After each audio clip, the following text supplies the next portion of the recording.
آپ بیتی حضرت شیخ مولانا ذکریا صاحب رحمۃ اللہ علیہ کی سوانح عمری ہے اور اس کی آج قسط نمبر 9 ہے، اور اب تک ان کے مدرسی کے زمانے کے احوال بیان ہو گئے کہ کس طرح کم عمری میں، اور یہاں تک کہ داڑھی ابھی ان کی نہیں آئی تھی، کہ کس طرح سے ان کو مدرسی دے دی گئی، اور پھر بعض کتابیں انہیں دے دی گئی، اور بعض لوگوں نے اس پہ سازشیں بھی کی، لیکن کس طریقے سے اللہ پاک نے ان کو پذیرائی بخشی اور ان کی ادبدانی کا شعرہ ہوا۔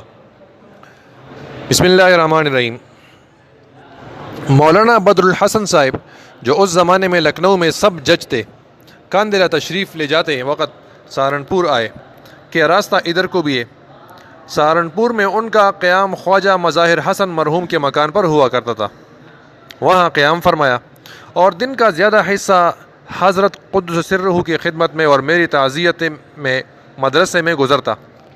انہوں نے نہایت خفیہ میری تحقیقات خوب کی، اللہ تعالیٰ جزائے خیر دے، اور جب ہر شخص کی زبان سے میری ادبدانی سنی تو مرحوم کو بہت ہی مسرت ہوئی، اور مجھ سے ازراہ شفقت فرمایا کہ تیرے ادب کی بڑی تعریف سنی ہے، تیرے لیے مولوی فاضل کا امتحان دینا بہت آسان ہے، جلد از جلد امتحان کا فارم بھیج دے، اس میں تیری کامیابی یقینی ہے، اس کے بعد میں تجھے اپنے ساتھ لکھنؤ لے جاؤں گا اور چند مہینے انگریزی پڑھا کر زبان کا امتحان BA کا دلا دوں گا۔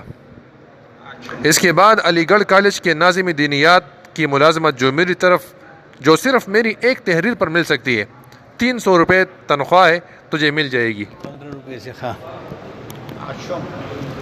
اچھا، سننے والوں کے لیے وضاحت دوبارہ کر دیں کہ اس وقت ان کی تنخواہ 15 روپے تھی ماہوار، اور یہاں پر ان کو آفر ملی ہے 300 روپے تنخواہ کی۔ اصل میں اس زمانے میں جو یہ اکثر دینی مدرسوں سے فارغ ہوتے تھے تو مولوی فاضل وغیرہ جو تھی، یہ جو جدید اور قدیم کے درمیان لنک تھی، ایک امتحان ہوتا تھا جو پنجاب یونیورسٹی وغیرہ سے ہمارے مولانا صاحب نے بھی کیا تھا، تو یہ پاس کرتے تھے تو اس کی وجہ سے سرکاری مدرسوں اور کالجوں میں نوکری مل جاتی تھی۔ میں نے معذرت کر دی، وہ خاندان میں سب سے بڑے شمار ہوتے تھے، ان کے سامنے سب اہل خاندان ادب کی وجہ سے چھپ رہتے تھے، بہت کم گو تھے۔ میں نے بہت ادب سے معذرت کر دی کہ سہارنپور چھوڑنے کا ارادہ تو نہیں ہے، انہیں گراں ہوا، فرمایا بے وقوف ہے، ایک آدھ لفظ اور بھی کہا، مگر میں ساکت رہا۔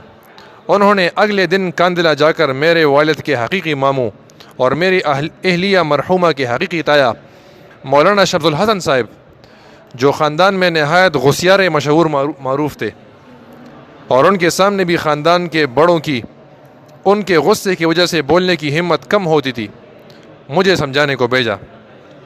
مرحوم کو حضرت قدس سرہ کی وجہ سے مجھ پر شفقت تھی، اس لیے کہ وہ حضرت قدس سرہ سے بیعت ہو چکے تھے۔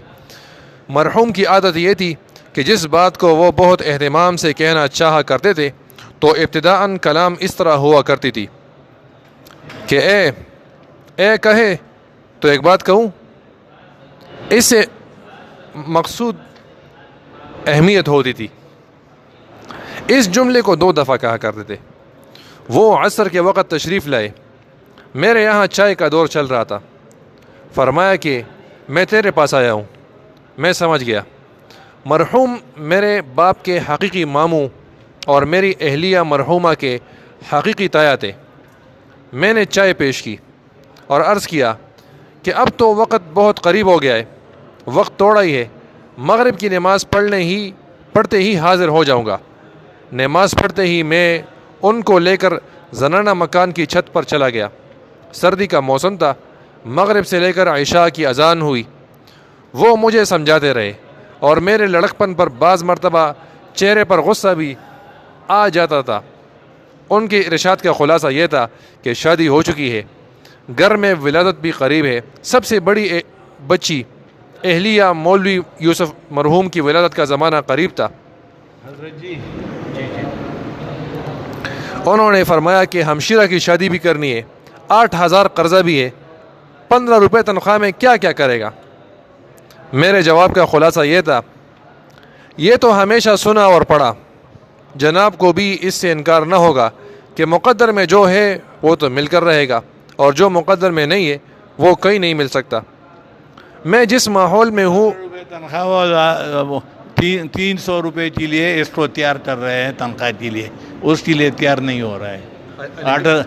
علی گڑھ یونیورسٹی میں دینیات کا پروفیسر لگا رہے ہیں، ہاں، اور 300 روپے تنخواہ، اور دینیات کا پروفیسر، اور سہارنپور سے حضرت شیخ یہ سوانے ہے تو 15 روپے تنخواہ، اور یہ تقریباً سن 1915 1916 کے زمانے کی بات ہے۔ اس زمانے میں 8,000 قرضہ 8 کروڑ کے برابر ہو رہا ہے۔ میں جس ماحول میں ہوں اس میں اگر اپنی گندگیوں سے محفوظ رہوں یہ بھی اللہ کا احسان ہوگا۔ اس کم عمری میں اور عنفوان شباب میں علی گڑھ کے ماحول میں میرا محفوظ رہنا بہت ناممکن ہے۔ وہ فرماتے تھے دنیا دارالاسباب ہے، اسباب کا حاصل کرنا بہت ضروری ہے، محض مقدر پر نہیں رہا جا سکتا۔ میں نے عرض کیا بالکل صحیح فرمایا، ذرا اس میں تعامل نہیں، لیکن اسباب کے درجے میں 2 سبب موجود ہیں، ایک مدرسے کی ملازمت جو یقیناً محدود ہے، دوسرے کتابوں کی تجارت جس میں اللہ جل شانہ جتنا بھی عطا فرما دے کوئی تحدید نہیں۔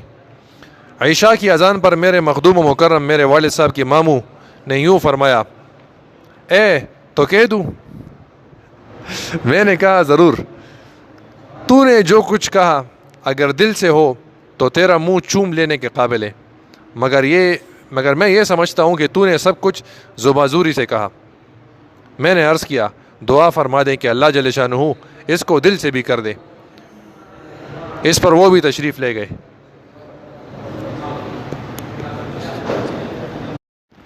میرے بعض معاصر عزیزوں کو جن کا نام لکھوانا نہیں چاہتا، میری یہ حرکت اس قدر ناگوار ہوئی کہ چند ماہ بعد جب میں کاندلہ گیا تو میرے بڑوں نے تو کوئی تعرض نہ کیا، مگر میرے معاصرین نے بہت ہی طعن و تشنیع، سب و شتم کیا، یعنی بہت ہی برا بلا کہا، اور ایک عزیز مرحوم نے تو سب سے زیادہ غصے کا اظہار کیا، حتیٰ کہ چند معاصرین اعزا کسی مجلس میں بیٹھے ہوئے ہوتے تو وہ مرحوم خفا ہو کر یہ کہہ کر اٹھ جاتا کہ میں ایسے کمینے لوگوں کے پاس بیٹھنا گوارا نہیں کرتا جو صدقے زکوٰۃ کی روٹیوں کو عزت کی تنخواہ پر ترجیح دیتے ہوں، اور مرحوم خوب خفا ہوا۔ لیکن اللہ جل شانہ کا اس سیاہکار کے ساتھ ایک خاص معاملہ ہمیشہ رہا کہ جو ابتدا میں بہت زور سے خفا ہوئے وہ انتہا میں اتنے ہی زیادہ محبت، عقیدت اور اگر یوں کہوں کہ عشق میں مبتلا ہوئے تو غلط نہیں۔ مرحوم اخیر زمانے میں کئی سال بیمار رہا، اللہ بہت ہی مغفرت کرے، مجھے بار بار بلانے کے تار بھی دیتا رہا، میرا بار بار جانا تو بہت مشکل تھا، کبھی کبھی چلا بھی جاتا۔ وہ مرحوم اکثر یہاں آتا، کئی دن رہتا، اور اس کا اصرار یہ تھا کہ میرے سینے پر ہاتھ رکھ، اس سے سکون ہوتا ہے۔ اس علی گڑھ والے قصے کے چند سال بعد ایک واقعہ من جانب اللہ پیش آیا۔ ہمارے یہاں جدی جائیداد نامعلوم کئی پشتوں سے مشترک چلی آ رہی تھی۔ ایک دفعہ کاندیلوی اعزا کا جرنیلی حکم پہنچا کہ تقسیم جائیداد میں تحصیل بڈانہ میں سب افراد کو جانا ہے، سب کی شرکت نہایت ضروری ہے۔ میں نے تو اول بڑی معذرت کی کہ وکالت نامہ جس کے نام کا کہو لکھ کر بیچ دیتا ہوں، مگر معلوم ہوا اور سارے ہی خاندان کا اصرار ہوا کہ بڈانہ جانا بہت ضروری ہے، ایک شخص کے نہ ہونے سے سب کا معاملہ گڑبڑ میں پڑ جائے گا۔ بمجبوری جانا پڑا۔ بڈانہ کے تحصیلدار صاحب جناب الحاج احمد حسن صاحب گنگوئی، جن کی مناجات احمد حسن مشہور و معروف ہے، کے پوتے تھے۔ تحصیلدار صاحب ان کے پوتے تھے۔ وہ صورت شناس تو نہ تھے، مگر گنگوہ کی وجہ سے میرے والد صاحب رحمۃ اللہ علیہ اور میرے نام سے خوب واقف تھے۔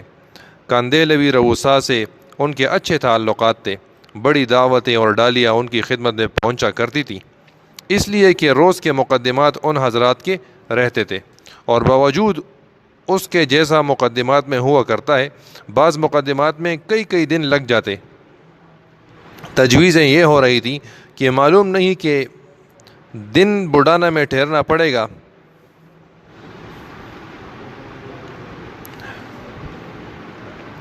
تجویزیں یہ ہو رہی تھی کہ معلوم نہیں کہ کتنے دن بڑھانا میں ٹھہرنا پڑے گا۔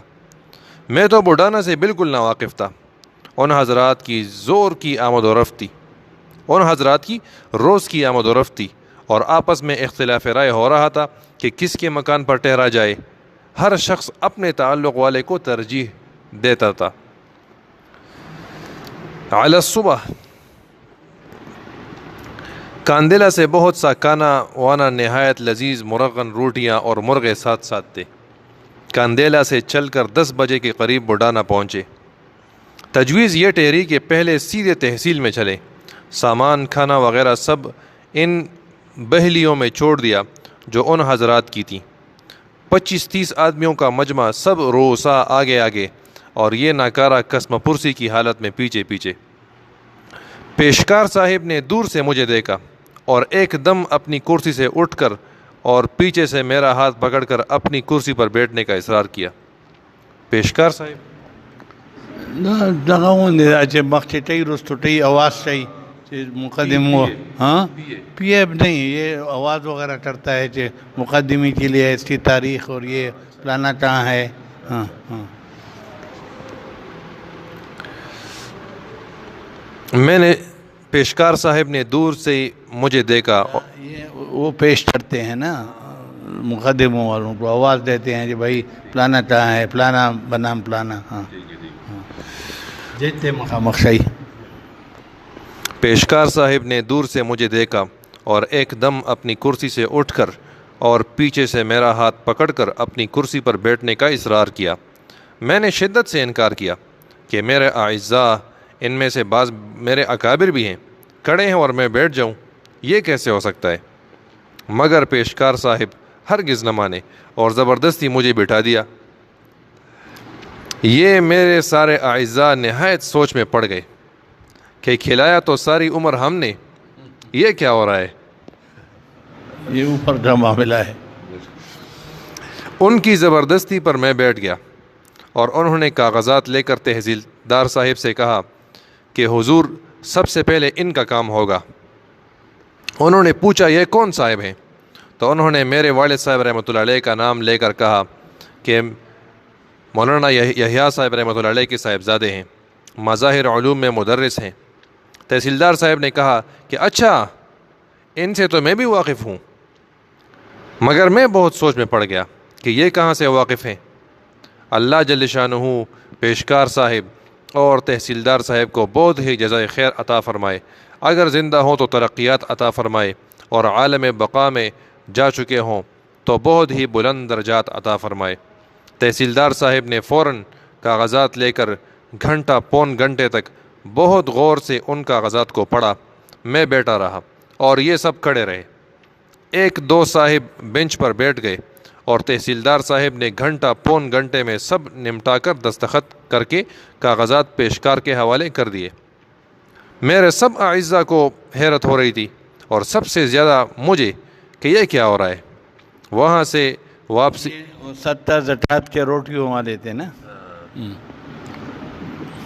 ویسے ان کو جو انہوں نے دعا کی ہے نا، تو دیکھیں جب تک یہ لوگ کتاب پڑھتے رہیں گے اس کو دعا ہوتی رہے گی۔ تحصیلدار صاحب نے اپنے لیے کام کر دیا۔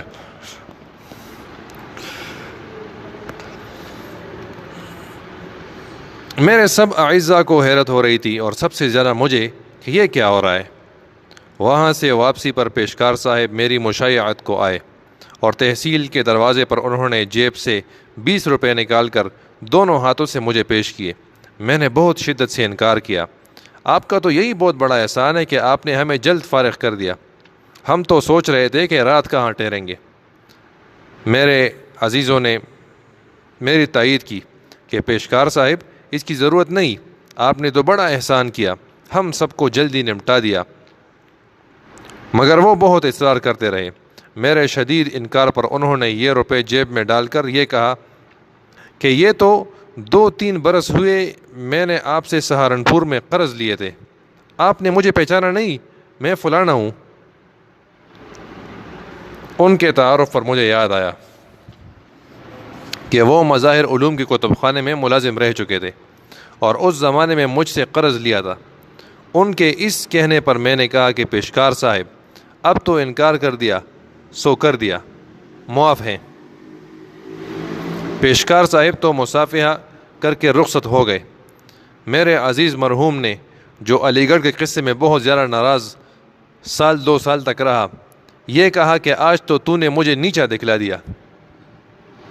میں تو قرض معلوم ہونے پر کبھی بھی واپس نہ کرتا اور الٹا ان کے سر ہو جاتا کہ کئی برس کے قرض کی ادائیگی کو بھی ایسی طرح دے رہے ہیں جیسے بڑا احسان کر رہے تھے، نذرانہ دے رہے ہو۔ اس پر مجھے بھی حماقت سوار ہوئی۔ ایک چھپتا ہوا فقرہ یہ کہہ دیا، بھائی تم بڑے لوگ ہو، رؤسا ہو، میں فقیر غریب ذلیل زکوٰۃ کی روٹیاں کھانے والا، تمہارا مقابلہ کہاں کر سکوں؟ جن 2-4 رشتہ داروں کو پرانا واقعہ معلوم تھا وہ تو سمجھ گئے کہ میں نے کیا کہا، لیکن مرحوم بہت شرمندہ ہوئے اور مجھے اس کے بعد سے بارہا قلق ہوا کہ کیوں حماقت کی۔ بات میں بات نکل جاتی ہے، کہیں سے کہیں بہک جاتا ہوں۔ قصہ تو تھا معلقہ کا اور پہنچ گیا تحصیل بلڈانہ میں، وہ معلقہ والی کتابوں کا۔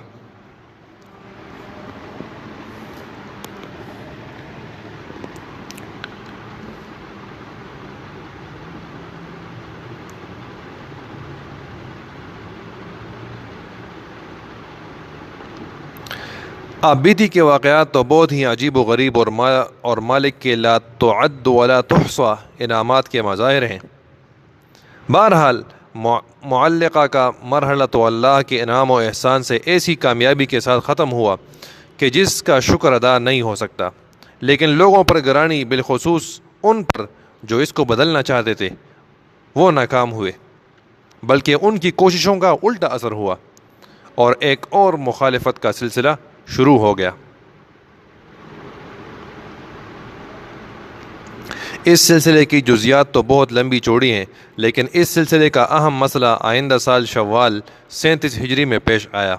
میں نے اپنے شیخ حضرت خلیل احمد سہارنپوری قدس سرہ سے عرض کیا کہ حضرت دل یوں چاہتا ہے کہ حضرت کے زیر سایہ فقہ کی کتابیں پڑھا لیتا، ہدایہ 1-2 سال حضرت کے زیر تربیت پڑھا لیتا تو پوچھنے میں سہولت رہتی۔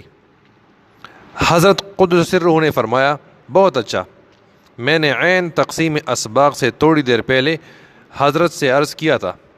جب حضرت قدس سرہ اور محتمم صاحب وغیرہ حضرات تقسیم کے لیے بیٹھے تو بیٹھتے ہی حضرت قدس سرہ نے مجھ سے دریافت فرمایا کہ تم نے ہدایہ اولین کو کہا تھا یا آخرین کو؟ میں نے عرض کیا کہ حضرت اولین کو۔ حضرت قدس سرہ نے محتمم صاحب سے فرمایا، ہدایہ اولین پہلے اس کے نام لکھ دو، پھر آگے چلو۔ اس پر سارے ہی مدرسین کی آنکھیں کھلی کی کھلی رہ گئی۔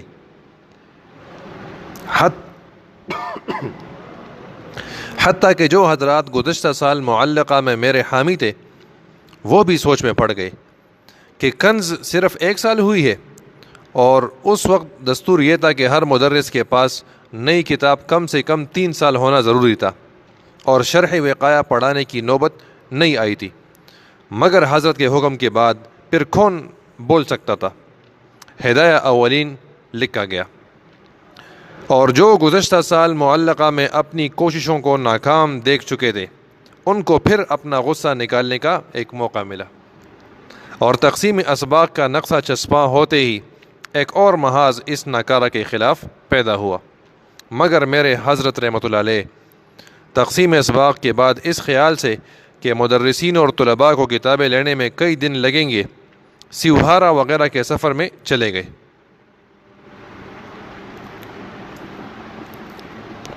اور یہاں حضرت محتمم صاحب پر اللہ تعالیٰ ان کو بہت ہی بلند درجات عطا فرمائے، ہدایہ کے تبادلے کی یورش ہوئی۔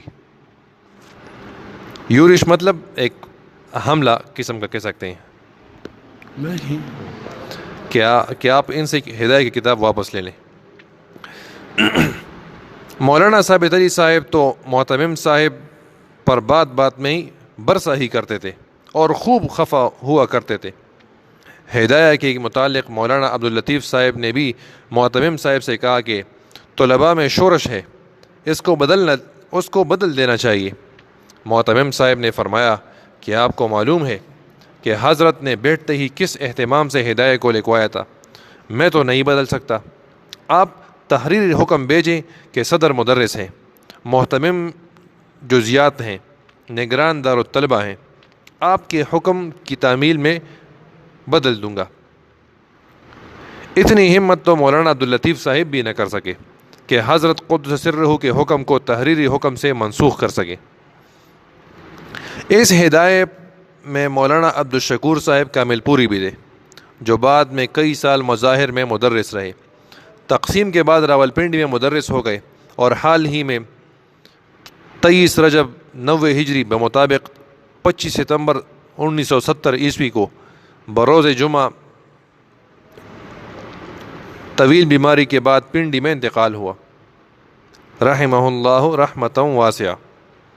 طلباء نے ہدایہ کی تبدیلی کی درخواست محتمم صاحب کے نام لکھ دی اور سب نے اس پر دستخط کیے، مگر مولوی عبدالشکور صاحب مرحوم نے دستخط کرنے سے انکار کر دیا۔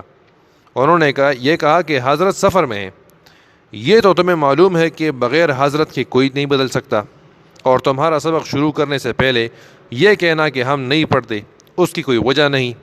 چند روز سبق پڑھ لو، تمہیں یہ کہنے کا حق ہوگا کہ سبق ہماری سمجھ میں نہیں آتا، ابھی سے کیا عذر کرو گے۔ یہ بات طلباء کی سمجھ میں آ گئی اور سبق شروع ہو گیا، اور معلقہ کے مخالفین نے یہاں بھی طلباء کو شہ دی۔ شاہ ولوڑا بولا تھا نا، شاہ ولوڑا بولا، تپٹی دی پیٹ پر تپٹی دی۔ اور مولوی ادریس صاحب کی نصیحت نے یہاں بھی بہت کام دیا۔ میں نے 2-3 دن تک تو مسلسل فقہ کی لغوی اصطلاحی تعریفیں، ان کا درجہ، مصنف کے احوال اور جو سمجھ میں آیا سب کچھ کہا، اور 3 دن کے بعد بسم اللہ سے لے کر کتاب الطہارہ تک ایک صفحہ 5 دن میں پڑھایا۔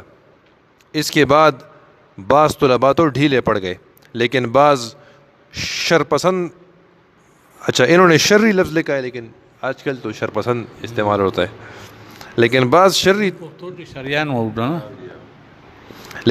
شرری طلباء نے پھر بھی درخواست کا ارادہ کیا، مگر اکثریت نے یہ کہہ کر انکار کر دیا کہ درخواست کا حشر معلوم ہے، گھنٹے کے نیچے سبق ہوگا۔ یہ اس زمانے کی ایک خاص اصطلاح تھی، یعنی گھنٹے کے نیچے سبق ہوگا، یہ ایک خاص اصطلاح تھی۔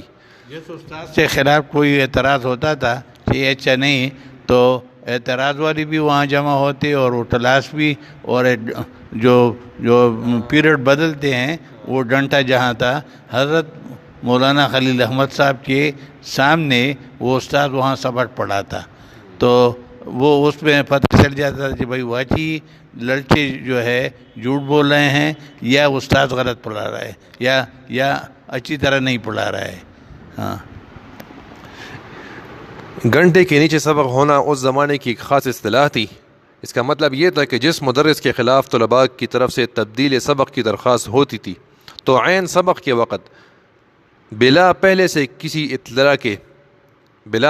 اطلاع کے حضرت قدس سرہ کا حکم مدرس کے پاس پہنچتا تھا کہ سبق گھنٹے کے نیچے ہوگا، اور گھنٹے سے مراد وہ گھنٹہ ہوتا تھا جو مدرسہ قدیم میں حضرت قدس سرہ کی سہدری میں لگ رہا تھا، جو اب تک اسی جگہ ہے۔ مدرس گھنٹے کے نیچے بیٹھتا، طلباء چاروں طرف، اور حضرت نور اللہ مرقدہ اپنے حجر مبارک کے دروازے پر اپنی مخصوص جگہ پر، جو ہر وقت حضرت کے بیٹھنے کی جگہ تھی، تشریف رکھتے۔ طالب علم اس وقت میں مدرس کو خوب دق کرتے، اور مدرس حضرت کی وجہ سے بھی بہت مرعوب ہوتا۔ ایک مصیبت عظمہ کا وقت ہوتا تھا، حضرت اس وقت کچھ نہیں فرماتے تھے۔ اگر حضرت کے نزدیک طلباء کی شکایت بجا ہوتی تو مدرس کو خاص طور سے مطالعے کی تنبیہ فرماتے، مگر تنہائی میں، اور اگر طلباء کی شکایت زیادہ قوی ہوتی اور مدرس کا نقص حضرت کے ذہن میں آ جاتا تو 15-20 دن بعد وہ کتاب کسی بہانے سے بدل دی جاتی، اور اگر طلباء کی شکایت غلط ہوتی تب تو نمبر 1 معمولی تنبیہ، یا نمبر 2 شرری لوگوں کا حسب مناسب وقت کھانا بند، یا نمبر 3 شرری لوگوں کو مدرسے سے خارج کرنا۔ یہ قانون سب لوگوں کو معلوم تھا، اس لیے اکثریت نے شدت سے انکار کیا کہ ہم دستخط نہیں کریں گے۔ درخواست کا حشر گھنٹے کے نیچے سبق ہوگا، اور اس کا حشر معلوم ہے کہ اخراج اگر نہ ہوا تو کھانا تو کم از کم بند ہو ہی جائے گا۔ اس پر وہ درخواست رول گئی۔ اس سیاہکار کے ساتھ یہ 2 واقعات تو مخالفت کے پیش آئے۔ اللہ تعالیٰ کے فضل سے ان 2 کے علاوہ کوئی واقعہ ان 54 سالہ زمانے مدرسی میں طلباء کی طرف سے بے رخی یا ناگواری کا پیش نہیں آیا، بلکہ طلب اور اس سیاہکار کی طرف سے اسباق کے منتقل ہونے کی کوششیں پیش آتے رہے۔